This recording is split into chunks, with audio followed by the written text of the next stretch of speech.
was a hollow point 22 bullet, and I ground it down to fit in here because there's threads in here with a bolt lock to chuck on. I got that in there, and this is about a little over 16th or so inch drill bit, and I ground a point to it and drilled through here, and this is all epoxied in here. The chuck will still fit on here with this in here.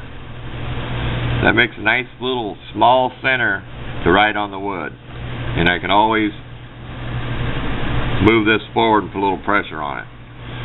Make a little hole in there, and then it kind of rides freely, and this doesn't have to spin as much. It's less effort on the lathe. And this is just a countersink.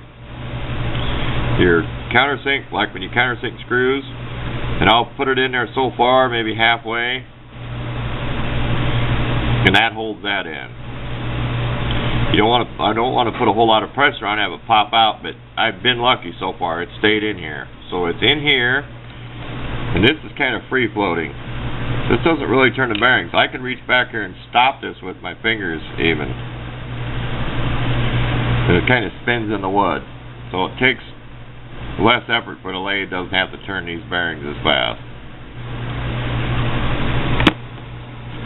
Use the lathe to make a tool to use on the lathe. This drill bit's cut down about this far. The hole's not drilled in there too far. And I showed in the other little clip, epoxied it in there. Made from a drill bit. It kind of imitates a bit on a metal lathe, because you have this angle and that angle. And then the other one is just a small flat file, and I made it into like a cutting parting tool where you can cut through the wood.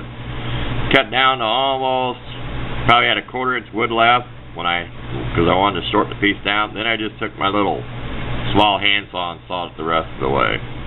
So I didn't want to saw it and try to hang on to it and have it fly out of there, so I cut it down to the bare minimum where I was brave enough where it didn't want to snap off.